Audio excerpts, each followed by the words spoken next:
আল্লাহর নবী সাল্লাল্লাহু আলাইহি ওয়াসাল্লাম বলেন, আমি যখন মিরাজে গেলাম, মিরাজে যাওয়ার পরে আমাকে যখন জাহান্নাম ভ্রমণ করানো হয়, আমি নবী জাহান্নামে বেশিরভাগ নারীদেরকে জ্বলতে দেখেছি। নারীরা অধঃপতনে জাহান্নামে জ্বলতেছে।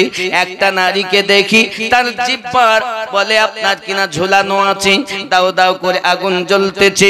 আব্বা আমার সোনা মানিকেরা, পৃথিবীর সরজমিনে নবী পাক আমার জানিয়েছেন, আব্বাজি আমার জিভের ফলে তাদেরকে আপনার কিনা ঝোলানো আছে। চিৎকার মেরে মেরে কাঁদে।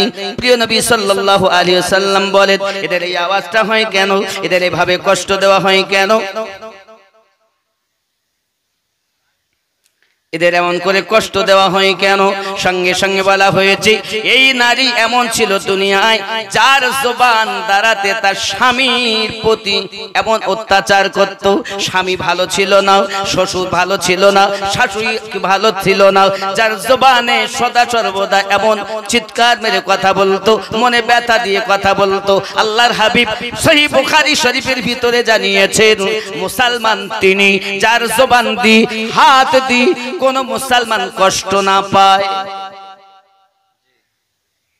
সহিহ বুখারীর হাদিস, জবান দিয়ে হাত দিয়ে কষ্ট পায় না যার দ্বারা সেই ব্যক্তি মুসলমান। কি বুঝলেন? স্ত্রীর কথা শুনে স্বামী অসন্তুষ্ট, শ্বশুর অসন্তুষ্ট, শাশুড়ি ভালো মন পায় না, সব সময় অশান্তি লেগে আছে। ও আমার জননী মায়েরা, কোন নারী যদি তার স্বামীর সঙ্গে ঝগড়া করে, প্রিয় নবী হাদিস শরীফে বর্ণনা করে, রব্বে কারীম জানিয়েছেন, যদি আল্লাহ পাকের পরে অন্য কাউকে সেজদার হুকুম দিতেন, আল্লাহ পাক জানিয়ে দিতেন, প্রত্যেক নারী তোমরা তোমাদের স্বামীকে সেজদা করো।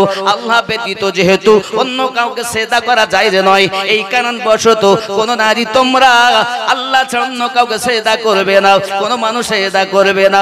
ভেবে দেখুন মায়েরা, স্বামীর মর্যাদা কত। সেজদার হুকুম হলে নারীদেরকে স্বামীর সেজদার হুকুম দেওয়া হতো। ও জননী, ওই স্বামীর প্রতি তোমার মায়া নাই? খালাতো ভাই বাড়ি আসলে গল্প করা যায়, মামাতো ভাই বাড়ি আসলে গল্প করা যায়। স্বামী সাদ্দামের বাপ যদি বাড়ি আসে, মুখ বেঁকে যায়। শুটিং শাটিং ফিটিং, কাঁধে মেরেছে সিফটি পিনার হুকিং, ঘাড়ে ঝুলিয়েছে ধেনাচিকে একটা ব্যাগ। এক খেজুর বোনা বসন্তপুরের যুবক ঘুরে ঘুরে আমার দিকে দেখ। লাম খালি মিম খালি নুনের পেটে এক নক্তা, উরমা ফাঁকা নিমতলা খালি কপালেতে এক নক্তা।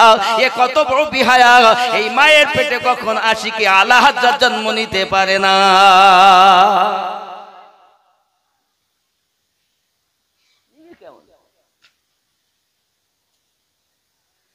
জবান যুবক সোনা মানিকেরা, ও আমার জননী মা খালাও, শুনে নিন না, রাতের বেলা তোমার স্বামী তোমার দ্বারাতে আঘাত প্রাপ্ত হয়েছে, তোমার শ্বশুর তোমার দ্বারাতে আঘাত প্রাপ্ত হয়েছে, তোমার শাশুড়ি তোমার দ্বারাতে আঘাত প্রাপ্ত হয়েছে। তুমি কি জানো স্বামী আর শাশুড়ির প্রতি কত সুন্দর ব্যবহার করতে হয়? ছোট্ট একটা স্যাম্পল আমি আপনাদের কাছে তুলবো।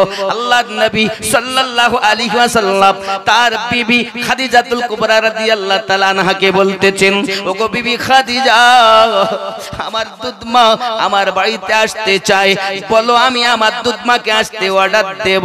আল্লাহর হাবিবকে ডাক দিয়ে বলেন, ইয়া রাসূলুল্লাহ সাল্লাল্লাহু আলাইহি ওয়াসাল্লাম, আমার মনের আশা আপনার দুধমাকে একটু ডাকুন, আমি খাদিজা শেষ বয়সে তার খেদমত করতে চাই।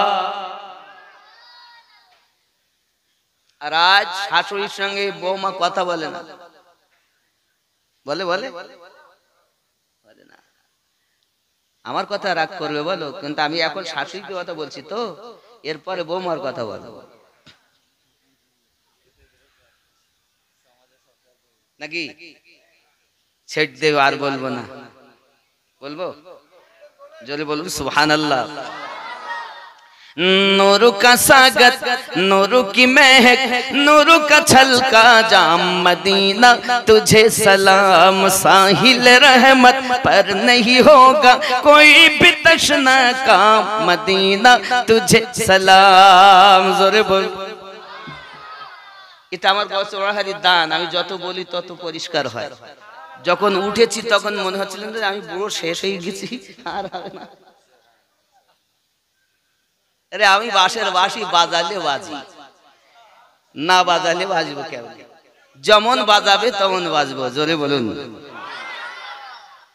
नूरू का सागत, नूरू की महक, नूरू का छलका जाम, मदीना तुझे सलाम। साहिल रहमत पर नहीं होगा कोई भी तशना का, मदीना तुझे सलाम। शहर नबी का हर जर्रा सूरज को आँख दिखाता है, किस्मत पे इतराता है, किस्मत पे इतराता है। प्यार नबी के सदक़े में मिला उनको हसीन आ, मदीना तुझे सलाम। नूर का सागत, नूर की महक, नूर का छलका जाम, मदीना तुझे सलाम। जोर हवे सूरत भी कुरानी है और सीरत भी कुरानी है, क्या चेहरा नूरानी है, क्या चेहरा नूरानी है। सूरत भी कुरानी है और सीरत भी कुरानी है, क्या चेहरा नूरानी है। होगी नमाज इश्क मुकम्मल,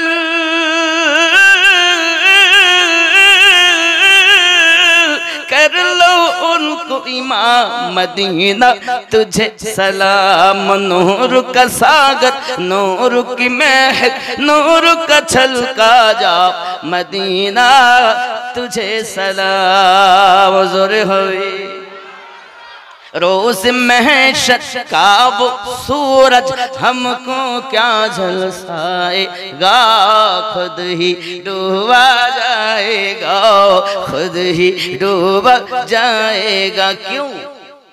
प्यार नबी के दामन में करेंगे हम आराम, मदीना तुझे सलाम। नबीर दामाने আমরা আরাম করব। কেন কেন? सरकार आला हजरत बोलें तुझसे और जन्नत से क्या मतलब वह भी दूर हो, हम रसूलुल्लाह के जन्नत रसूलुल्लाह की।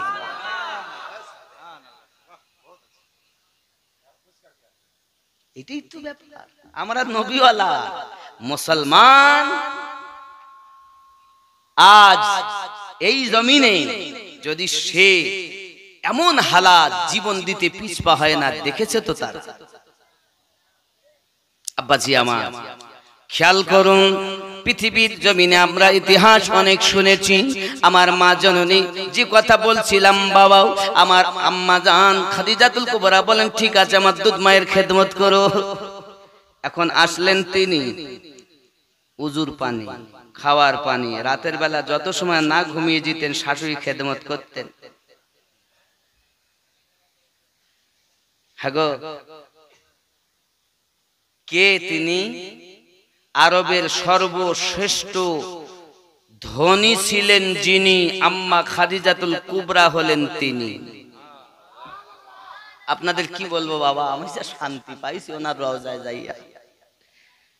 হাই মক্কায় খানায় কাবা পার হয়ে জিন মসজিদের অপোজিটে, আগে গোরস্থান একটাই ছিল, এখন মাঝখানে রাস্তা হয়েছে। প্রথমের পর দ্বিতীয় ওই রাস্তা ওভারটেক করে গেলে আমার আম্মা খাদিজাতুল কুবরা রাদিয়াল্লাহু তাআলা আনহা রওজা মুবারাকা পাবেন গোরস্থানের ভিতরে, যিনি উম্মতে মুসলিমানের, মুসলমানদের, মুসলিমিনের বড় আম্মা, তিনি মা খাদিজাতুল কুবরা রাদিয়াল্লাহু তাআলা আনহা। বাচ্চা যতই কষ্ট করুক যদি মায়ের কাছে যায় না শান্তি পেয়ে যায়। দুনিয়ার কোন জায়গা যাইয়া তার শান্তি হয়নি, কিন্তু মায়ের কোলে যখন বাচ্চা চলে আসে কি শান্তি, দুনিয়ার শান্তি যেন মায়ের কোলে রয়েছে। আমার আম্মা খাদিজাতুল কুবরা রাদিয়াল্লাহু তাআলা আনহার মাজারের নিকটে যখন আমি দাঁড়িয়েছি, আমি আপনাদের ভাষায় বলতে পারবো না।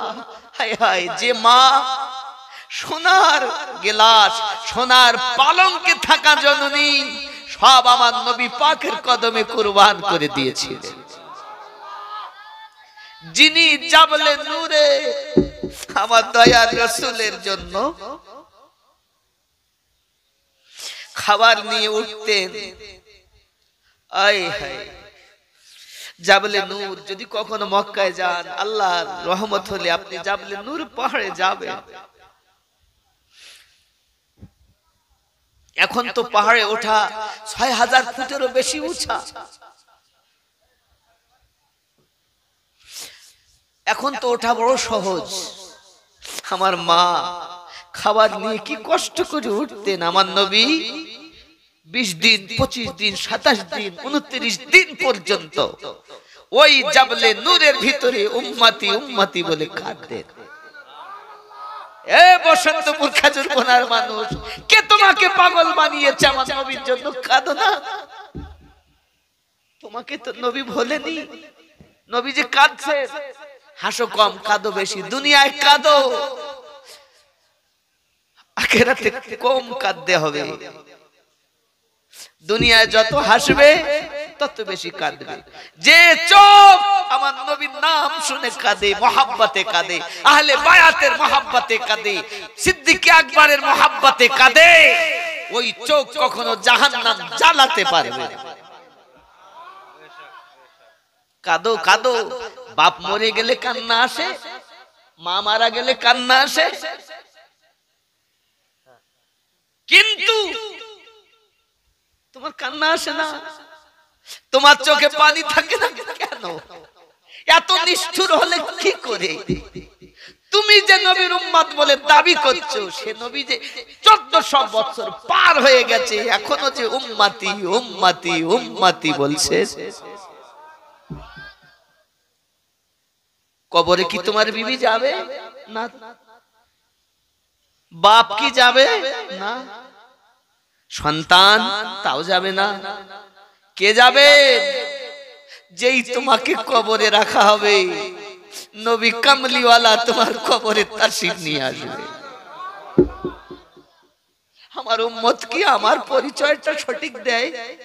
আমার উম্মত কি আমাকে দেখে কি চিনতে পারে? আরে যে নবী, যে উম্মত নবীকে এই জগতে থাকতে দেখিনি, ও কবরে চিনবে কেমন করে?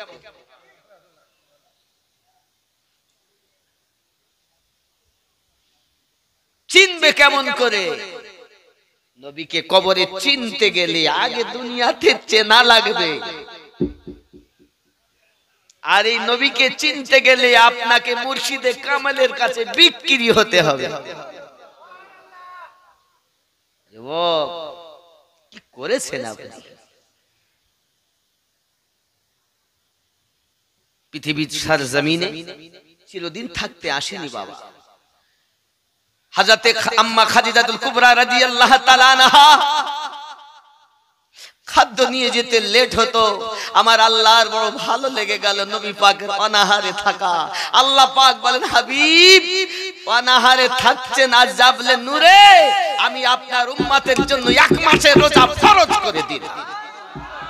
আরে নবী পাকের খুদাত হালাল দেখে আল্লাহর ভালোবাসায় আল্লাহ পাক আল্লাহ তাআলা তার বান্দা বান্দির জন্য রোজা ফরজ করেছে।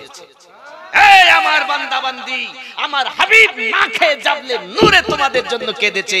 তোমাদের পেটে যখন খাদ্য থাকবে না, তা আমার নবীর ওই জাবলে নূরে কান্নার কথা স্মরণ করবে। আমরা একবারও করেছি? খালি ওলামায়ে কেরাম বলে রোজা আমাদের জন্য ফরজ। কেন ফরজ হলো? নবীর জন্য রোজা ফরজ হয়েছে, রাসূলের ওসিলাতে রোজা আমরা পেয়েছি। হায় হায়, খাদিজাতুল কুবরা রাদিয়াল্লাহু তাআলা আনহা শাশুড়ি আম্মার খেদমত করতেছেন। হঠাৎ হায় আমার হালিমাতু সাদিয়া রাদিয়াল্লাহু তাআলা আসার কথা বলি, আসছে আমার নবী সাহাবী রাসূলদেরকে নিয়ে বসেই আছেন, হঠাৎ একজন বৃদ্ধা মহিলা আপনার আসতেছেন, লাঠি ঠুক ঠুক ঠুক ঠুক করে, তয়বা নগর, তয়বা নগর। আমি আমিনুদ্দিন তয়বা নগরেও গিয়েছি। হয় ঠুক ঠুক করে আসছেন, নবী পাক দেখি উঠে দাঁড়িয়ে গেছেন, সঙ্গে সঙ্গে রুমালটা বিছিয়ে দিয়েছেন।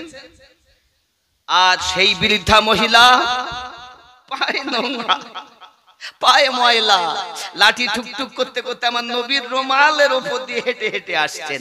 সাহাবী রাসূল বলছেন, সাহাবী রাসূল বলছেন, কেই নি যার জন্য দোজাহানের বাদশা দাঁড়িয়ে গেলেন। কথা হলো, কথা বলার পর চলে যাচ্ছে।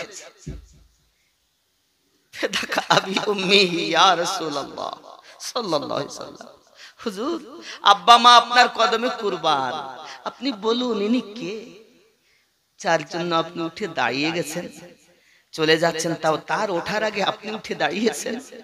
আমার নবী বলেন, আমার মা আমিনার দুধ আমি নবী বেশি পান করতে পারিনি, আমি নবী যার দুধ খাইয়ে মানুষ হয়েছি সেই দুধ মা হালিমা তো সাদিয়া হলেন ইনি। আমি আপনাদের বলতে চাই, ও বসন্তপুরের যুবকরা, আমার দয়াল নবী যদি দুধ মায়ের জন্য এত আদব করতে পারে, আর তোমার নিজের মা তোমার কাছে লজ্জিত, তোমার মা তোমার কাছে অপমানিত কেন? তোমার মা তোমার কাছে দুটো ভাত পায় না কেন? তুমি তোমার মাকে খেদমত করো না কেন? আজ আমার দয়াল নবী যদি দুধ মাকে এমন খেদমত করতে পারেন, তো আমরা গর্ভধারিণী মাকে কতটা খেদমত করব? সাহাবী রাসূল বলেন, হুজুর জান্নাত কোথায়? আমার নবী বলেন, দুনিয়ায় সবথেকে বেশি হক হলো তোমার মায়ের। হুজুর তারপর মায়ের জন্য, তারপর মা, তারপর পিতা, তিনবার মায়ের কথা বলেছেন। নবী জানাতে চেয়েছেন মায়ের কদমের নিচে জান্নাত, বাপ জান্নাতের দরওয়াজা। কত বাপ বৃদ্ধাশ্রমে আছে। এই যে ঈদুল আযহা গেল, বাপের নসিবে ঈদ জুটিনি, মায়ের নসিবে ঈদ জুটিনি।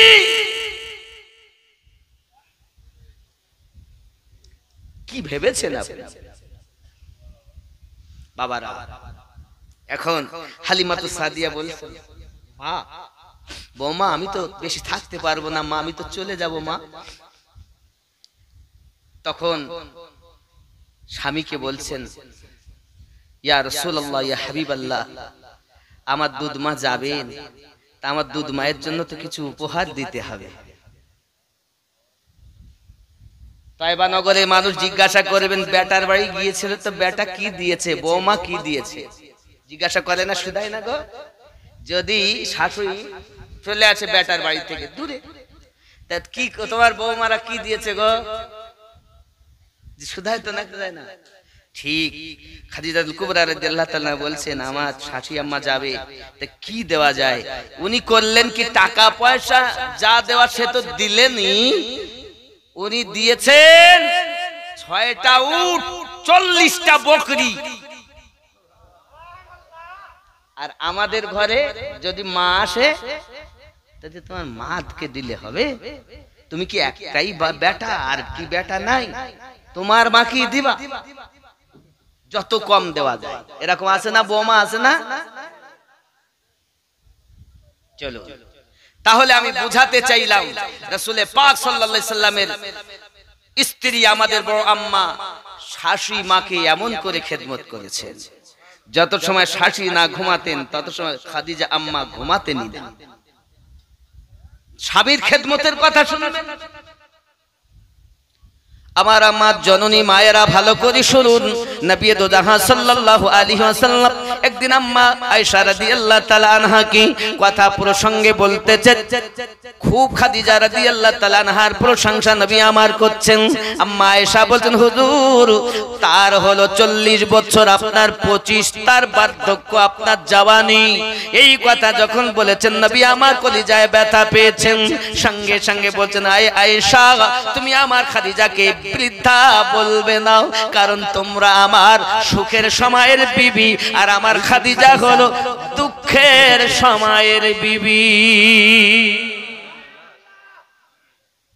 ওগো আয়েশা জেনে রাখো, শুনে রাখো, আমি যখন ইসলাম প্রচারের জন্য বাইরে বেরিয়ে যেতাম, দরজার কাছে এসে শুধু একবার আওয়াজ দিয়েছি খাদিজা, দরজা খুলে যেত। আবার চলে গেলাম বাইরে, এসেছি আওয়াজ দিয়েছি রাতের বেলা, নিশি রাতে, খাদিজা, দরজা খুলে যেত। আমি বলি, আয় খাদিজা তুমি কি বিছানায় ঘুমাও না? হাত দুটি জড়ো করে আমাকে বলেছিলেন, ওগো আল্লাহর হাবিব আপনি ইসলাম প্রচারে বাইরে বার হয়ে যান, আপনি কখন আসবেন কোনো গ্যারান্টি নাই। আমি যদি বিছানায় শুয়ে যাই তাহলে আমার চোখে বেশি ঘুম এসে যাবে, আপনি আমাকে ডাকবেন, আমার উঠতে যদি দেরি হয় আল্লাহ পাওয়া যাবে না। নবী গো, তাই আপনার ভালোবাসায় দরজায় হেলান দিয়ে ঘুমাইতাম, যেই এসে আপনি খাদিজা বলতেন অমনি দরজা খুলে দিতাম। এ ছিল স্বামীর খেদমত। আর আমাদের স্বামীরা যদি রাত 10টার সময় এসে বলে, কই গো শরীরটা ভালো লাগছে না, ভাত খাবো না, রুটি বানিয়ে দাও না, কটা ওখানে আটা আছে আর ওই চুলহে তৈরি করে খাও। ভালোবাসা। আমার জওয়ান যুবক সোনামানিক, খালাতো ভাই, মামাতো ভাই গল্প করলে কোনো দোষ নাই, শুধু আমিনুদ্দিন ভাসুর বাসালা কন্ট্রাক্টর তার ভাই নাকি টোটোওয়ালা তার বন্ধু, কোনো অসুবিধা নাই, শুধু মৌলবি দেখলি হুজুর যাচ্ছে। আচ্ছা আমরা দুঃখ রাখবো কোথায়? মনে করতেছে মৌলবীরা কিছু বোঝে টোঝে না, হ্যাঁ ওরা বোঝে সোঝে না। আচ্ছা বলেন, ছোট ভাইয়ের বউ বড় ভাইয়ের নাম কি? ভাসুর হয়তো বড় ভাই, তো ভাসুরের নাম জানে না, লজ্জায় ধরে না, তো মনে করছে মৌলবীদের দাঁড়িয়ে আছে ওরা সব বোঝে টোঝে না। না মা, আমরা সব বুঝি, লজ্জায় বলতে পারি না। এখন আমি আপনাদেরকে বলবো, জননী আপনি যদি আমার নবী পাক সাল্লাল্লাহু আলাইহি ওয়াসাল্লাম বলেন, আমি আর একটু এগিয়ে গেলাম, যাওয়ার পরে দেখি স্তনের সঙ্গে আপনার ঝুলানো আছে জাহান্নামের ভিতরে, দাও দাও করে তার দেহে আগুন জ্বলতেছে, তার স্তনের সঙ্গে ঝুলানো আছে। জিজ্ঞাসা করি কিসের অপরাধ? সঙ্গে সঙ্গে বলা হয় এরা ছিল পরক্রিয়া নারী, নিজের স্বামী থাকার সত্ত্বেও অপরের সঙ্গে পরক্রিয়া করত, যার কারণ বশত তাদেরকে স্তনের সঙ্গে টানানো রয়েছে, জাহান্নামে দাও দাও করে আগুন জ্বলতেছে। ওরে আমার জননী মায়েরাও ভালো করে শুনে রাখুন, আল্লাহর হাবিব সাল্লাল্লাহু আলাইহি ওয়াসাল্লাম বলেন, এই অবস্থা আপনার জাহান্নামের ভিতরে চলতেছে, স্বামী থাকার পরও অপরের সঙ্গে পরক্রিয়া, কখনো মোবাইলের মাধ্যমে প্রেমের গল্প, স্বামী নাই, কাজ করতে গেছে কেরালায়, গল্প চলছে, হ্যাঁ তুমি অনেকদিন আসো না, কি ব্যাপার বলো, দিন দেখি ভালো লাগে। শুধু স্বামী ফোন করলে কি ঘন ঘন এত তুমি, স্বামীর সঙ্গে ভালো গল্প হয় না, কিন্তু কত বন্ধুর সাথে গল্প। ও আরো কিছু, সুবহানাল্লাহ,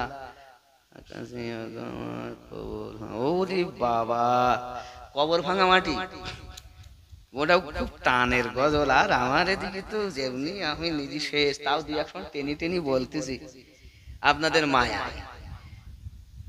সুস্থ হইলে হয়তো বলতাম, কিন্তু এই যে গজলটা আপনারা বলতে বলেছেন, ওগো আমার কবর ভাঙা মাটি, তাই তো খুব টানের গজল, তো বেশি টান দিতে পারবো না, হয়তো ছোট করে যত দিতাম 3 আলি তো দেবো 1 আলি নাকি বলে, হুজুররা সব জানে, বুঝতেছে, সব অসুবিধা নাই। এখন ইমামকে মসজিদে আপনি, মাশাআল্লাহ মাশাআল্লাহ, আমি এর আগে ছিলাম কিন্তু পাইনি আপনাকে, খালি ছিল। আমাদের এর আগে ছিল মাওলানা মোহাম্মদ নূর মোহাম্মদ সাহেব, আমাদের হাজী জৈনুদ্দিন সাহেবের বেটা নাকি, জানি। ভালো, আল্লাহ হেফাজত করুক। আমার মোহাব্বতের এলাকা, একটু সেইভাবে এদেরকে নিয়ে থাকবে, এরা বোঝে সোজে না বেশি, যাতে এরা ভালো বুঝতে পারে, এইভাবে শিক্ষা দেওয়ার দায়িত্ব ইমাম সাহেবের। ইমামকে ভালোবাসবেন, ইমামের ওপরে কখনো কথা বলবেন না, ঠিক আছে না? বলেন ইনশাআল্লাহ। ইমামের ওপরে কথা বলতে নাই, বিয়াদবি হয়। শুধু একটুখানি ইশারা দেই, আমি বিস্তারিত ইমামের সম্মান বলবো না।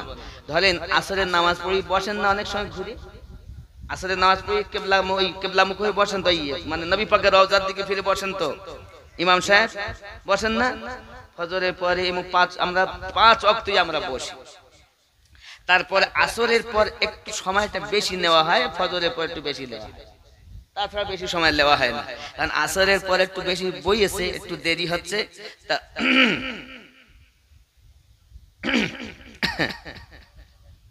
মানে কি বলতে চাচ্ছে বলেন দিন, তাড়াতাড়ি দোয়া করেন।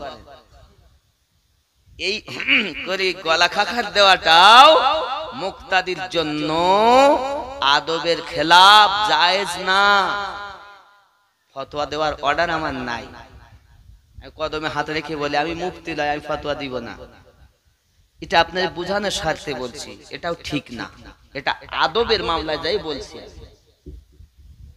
কথা বুঝতে পারছেন? জি।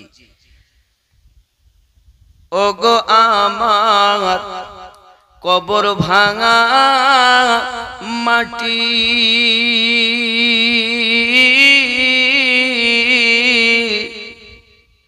দুনিয়ার সব মায়ার পিছনে তোমাকে জেনেছি খাঁটি। ওগো আমার কবর ভাঙা মাটি,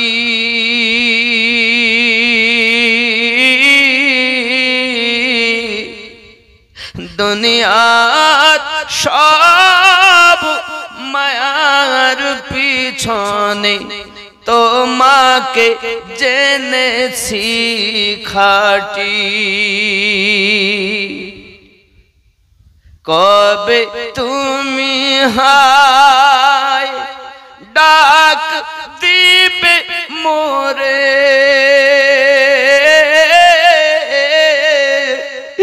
তোমারি শীতল কোলে,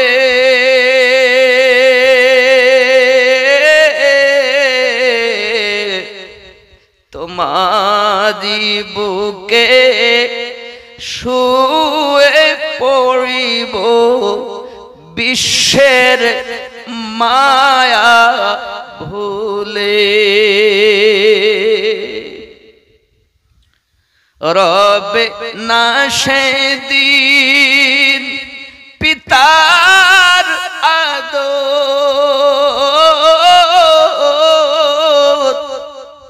মায়ের স্নেহের চুম,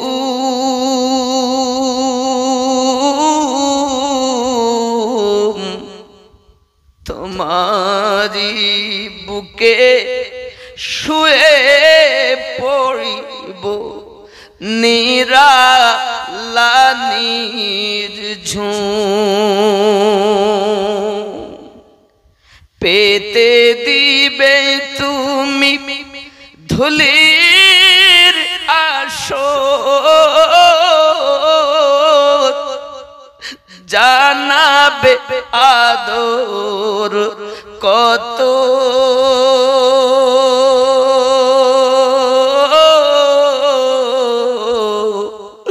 তোমারি মাঝে শুয়ে পড়িব চির জনমের মতো। ওগো আমার কবর ভাঙা মাটি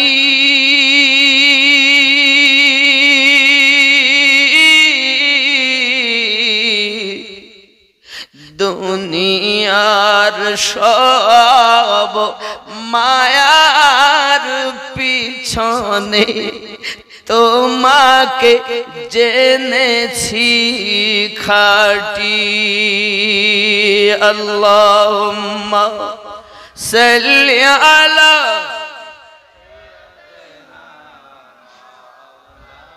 এইচপি ডিজিটাল সাউন্ড আপনারা সব সময় ওয়া আলা আলি সাইয়্যিদিনা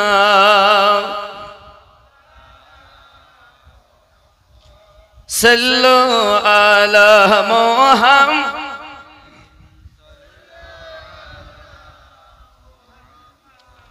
हरदम ज़बान से निकाला पाक हरदम ज़बान से निकाला। बाबजी আমার এই পৃথিবীর জমিনে 1757 থেকে 1947 পর্যন্ত 190 বছর ধরে হাজার হাজার মুসলমান জীবন দিয়েছেন, তাদের কোনো নাম নাই। এই 190 বছর ধরে কেউ কি কিছু করেননি মুসলমানরা? এরা বলছেন না, তাদের কারো নাম নাই। হে যুবক বাবাজি, খেয়াল করে দেখেন, আমাদের কারো নাম এমন করে নেই, রাখিনি তারা কাউকে। এমন কি বাবা আমার 1871 সালে 20 সেপ্টেম্বর আলী আফরিদি, যে আপনার ব্রিটিশদের এতে ছিল, যাকে আন্দোলনে ধরে নিয়ে জেলখানায় বন্দী করা হয়, বাবাজি আমার যে করেছিল, পৃথিবীর সারজমিনে চলে গিয়েছিল। জেলখানায় যখন ঘুরতে গিয়েছিল, পৃথিবীর জমিনে মিউর সঙ্গে সঙ্গে চাবুক হাতে তার প্রতি হামলা করে। হামলা করার পর বাবাজি আমার তাকে করেছিল ফাঁসির দরজাতে, তাকে তুলে দিয়েছিল। বাবা মৃত্যু হয়েছিল, তারও নাম তারা রাখিনি। এমনি করে মাওলানা কাসেম নানুতবির কথা রাখিনি, আতাউল্লাহ বুখারীর কথা রাখিনি, মাওলানা হোসেন আহমদ মাদানির কথা রাখিনি, মাহমুদুল হাসানের কথা রাখিনি, মাওলানা গোলাম মুহসিনের কথা রাখিনি। এরাও কত যে জেল খেটেছে, তাদের কথা একবারও ভারতের ইতিহাসে লিখিনি। বাবা যার নামে ওয়ারেন্ট জারি করে রেখেছিল সব সময়, বাবা আমার তাকেও পর্যন্ত তারা রাখেনি। বাবা শওকত আলীর কথাও তারা রাখেনি। এমনি করে সকলকে আপনার কিনা রেখেছে, মেরেছে, দিয়েছে, কিন্তু কারো নাম তারা ইতিহাসের পাতায় দেয়নি। খুঁজেই পাওয়া যায় না, ক্ষুদিরামের কথা পাওয়া যায়।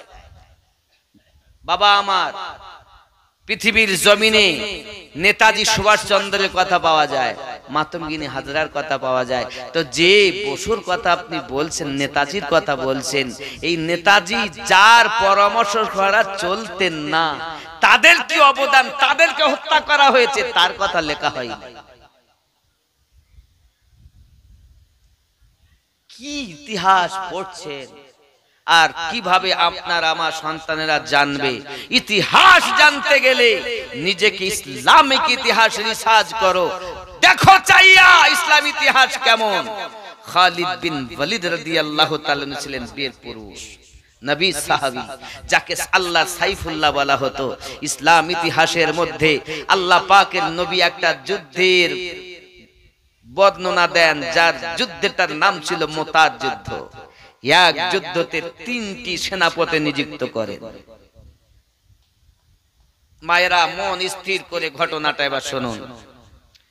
আমি যুদ্ধের ঘটনা বলবো, যে যুদ্ধেতে লাস্ট যাইয়া হযরতে খালিদ বিন ওয়ালিদ রাদিয়াল্লাহু তাআলা তলোয়ার ধরেছিলেন। সেই যুদ্ধেতে যাইয়া এক এক করে 9 খানা তলোয়ার ভেঙেছিলেন। যে হযরতে খালিদ বিন ওয়ালিদ রাদিয়াল্লাহু তাআলা তলোয়ারে খালি মানুষের চর্বিতে এরা মোটা হয়েছিল। আপনি জানেন না, ইতিহাস দেখেন ইসলাম। যুদ্ধটার নাম কি বললাম? মুতার যুদ্ধ। বাপজি আমার সোনা মানিকেরা, পৃথিবীর সরজমিনে আমার নবী পাক সাল্লাল্লাহু আলাইহি সাল্লাম বলেন প্রথম যুদ্ধের ময়দানে সেনাপতি হবে আমার পালিত পুত্র যায়েদ বিন হারিস। 2 নাম্বার আমার সেনাপতি নিযুক্ত হবে আপনার কিনা আমার নবী পাক সাল্লাল্লাহু আলাইহি ওয়াসাল্লাম এক এক করে 3 জনের নাম ঘোষণা দিলেন। 3 জনকে খুব সংক্ষিপ্ত করে আমি আগে নিয়ে যাচ্ছি। যাও, সবাইকে বললেন হুজুর যাও তোমরা বাড়িতে বিদায় নিয়ে এসো। এখন যায়েদ বিন হারিস বলেন হুজুর আমার আব্বা বলতে আপনি, মা বলতে মা পাশেই, আমার আর যাওয়ার দরকার নাই। উনি যখন বলছেন আব্বা আমার আব্দুল্লাহ বিন রাওয়াহ রাসূলে পাকের সেনাপতি বাড়িতে যাচ্ছে, বাড়ির দরজার কাছে গিয়েছেন বাবা সোনা মানিকেরা আমার পৃথিবীর সরজমিনে আব্দুল্লাহ ইবনে রাওয়াহ আব্বাজি আমার দরজার কাছে গিয়েছেন। বিবি বিবাহ করা বিবির পর্যন্ত আপনার সাহাবী রাসূল চেহারা দেখেননি, নবী পাকের ডাকে সাড়া দিয়েছিলেন। দরজার সম্মুখে গিয়ে আওয়াজ দিতেছে, সালাম দিলেন, দরজার ভিতর থেকে আওয়াজ আসতেছে। বিবি বলছেন একবার আমার সম্মুখে আসুন। স্ত্রীর কথা শুনে স্বামী বলছেন না আমি সম্মুখে যাব না, যদি আমি তোমার কাছে যাই হয়তো তোমার রূপ দেখে আমি হয়তো আমার নবীকে ভুলে যাব। এই কলিজায় নবী নবী নবী আমি যেহেতু বিবাহ করেছি সম্মুখে তোমার আমি যাব না। হঠাৎ করে আপনার ভিতর থেকে আওয়াজ দেয় স্বামী যুদ্ধে যেতে আমি নিষেধ করব না, তবে আপনার কাছে আমি অনুরোধ করব এতটুকু, লক্ষ লক্ষ মানুষের মাঝে কোটি কোটি মানুষের মাঝে হাসর মাঠে আমি আপনাকে চিনতে পারবো না, আপনি আমার সম্মুখে শুধু দেখা দিন, হাসর মাঠে যেন আমি আপনাকে চিনতে পারি। ভালোবাসা বিবাহের পরও স্বামীকে দেখেননি, স্বামী স্ত্রীকে দেখেননি, রাসূলের ভালোবাসা।